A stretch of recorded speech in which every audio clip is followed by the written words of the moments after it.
better. We have had a series here called American Dreams, and American Dreams was our search for the next great inventors out there. It was incredibly fun and successful. And one of the items that we had that we presented to you was this item in itself. It is so dang smart. You ever notice, like, you go and you buy fruit at the store, and then you get home and you put said fruit out on the counter, and you notice little tiny flies start to appear. Well, guess what? They took a little ride on your fruit, and whether it was the oranges or the apples or the pears or the bananas, whatever, especially bananas, I love those things. They came home with you, and that's why you've got them around your house. There's really nothing you can do once they get in there other than trying to find a way to get rid of them. And that's where the set of 2 fruit fly catchers comes in. My friend Tim Wilkins is here. I know Tim is a firm believer in this product, and I am as well. You know what's so funny is that I came late to this product, and the only reason I did is I never thought about fruit flies until I was ripening bananas on the counter, and I was like, those dang things, little teeny, little black, and they were going, they could live in the refrigerator for a little while. And it doesn't mean you have a dirty house. No. It just means, like you said, they hitched a ride on your fruit. Yeah. And when they did, they bring in disease, E. coli, or like Guy said a minute ago, scuzz. They bring in all kinds of things, stomach disease, all kinds of things you want to avoid. And the worst than this guy, I'll make you gross before I solve your problem. They actually bury and lay their eggs underneath the skin of your fruit. That's how they reproduce at 500 to 2,000 eggs during the life cycle of a fruit fly. Yeah. That's why you have to get on these things so quickly before the infestation happens. So, what do? A lot of us think, oh, I'll look online and find some old-timey remedy. I'll put some honey in the bottom of a mason jar, and then I'll put a filter on there. Well, here's the problem.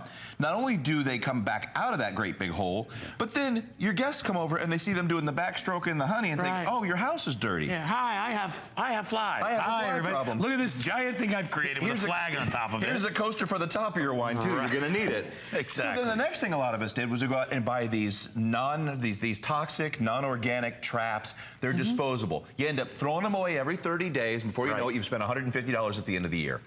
When what we could be doing is reaching into our cabinets, our kitchen cabinets, our drawers, opening these up and using either what we call a dry bait or a wet bait and getting to them right away. This is as non-toxic as it's gonna get. By the way, you get 2 of these. Yes. So here's how you make it work, and you are finished. This is all. Now, 2 weeks ago when we had this on, before we sold out of one of the colors, I forgot the night before to take the wine out of it. You trolling all night, weren't you? This thing had 8 to 10 of those things in it. It was packed. Yeah. And I will tell you, the other thing before I show you how cute they are and show you how to put in the wet bait, they comes with the magnet as well, so you're getting 2 plus the magnet and the holder. And this magnet and holder is perfect for the other places they are, which is your trash can. They're always in the trash can. You cut up that melon, you put the rinds in there, or in the sink, because you always see them in the drain there as well, and they are reproducing and getting in your fruit, laying those eggs underneath things. You want to leave the skins on for the health and the fiber for your kids, but you got to cut them off if you know there's eggs under there. So right. And if you can see here on the front, this is super cool. In the use here, there's a little hole right here, and there's some symbols on the front. I thought this was perfect. Ooh, look at that. There, you can finally see those symbols. I found a way to do it. So the symbols are unlock, the water droplet, and then a lock. That lock makes it so that it's water resistant, so it's leak proof. That hole right there actually opens up when we turn that to the water drop. There it is right there. Actually opens up a hole. You pour the water down in there, clean it out, swish out all the... so you don't even have to open it. The trappings. What you do, you open it and then you dump them out and clean it out and then start again. Right. All right, so you're gonna get 2 of these and they come in colors. I have them in green, I have them in blue, and I have them in red. And we made them those colors because we figured, you know what? Those will go with fruits and veggies and they'll kind of look good. Tim's gonna show you how he has them sort of displayed. Check this out. Now, they're non-toxic, so you can put them right in your fruit with it. And not just fruit, but potatoes, sweet Vidalia onions. Boy, they love those in my house. And if you want to see how they're going to mesh in, they look like another piece of fruit. Yeah. They can be in there where the source is, or they can look like a beautiful candle or a votive or some kind of an air freshener.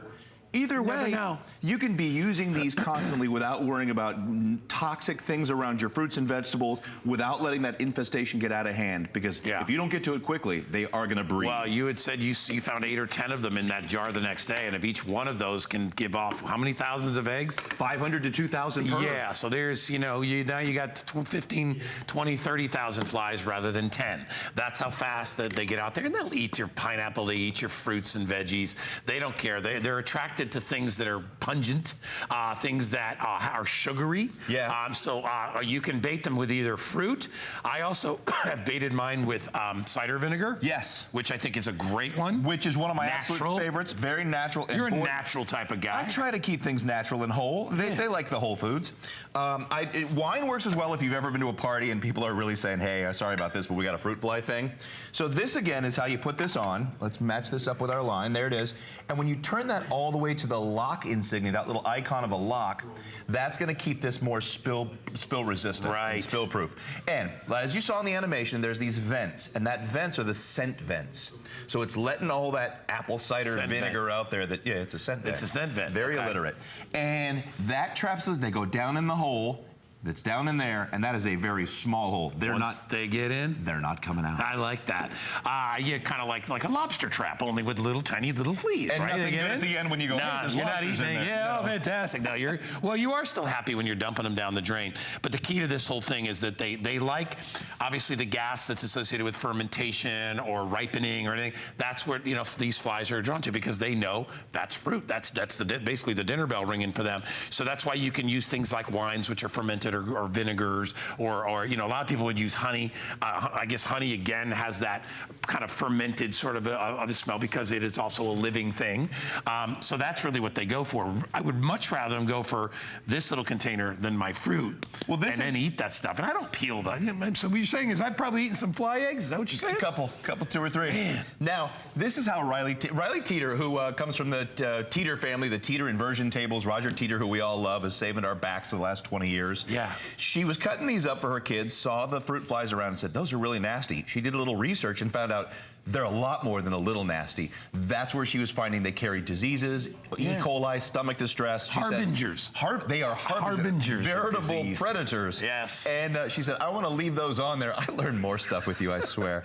And she said, I want to get to these before they become a problem for my kids. Yeah. And this is how she invented this. And your kids are defenseless. They're not going to know any better. A kid will eat a piece of gum off the ground. What do they care, right? They don't know any better. You have to do what you can to protect them.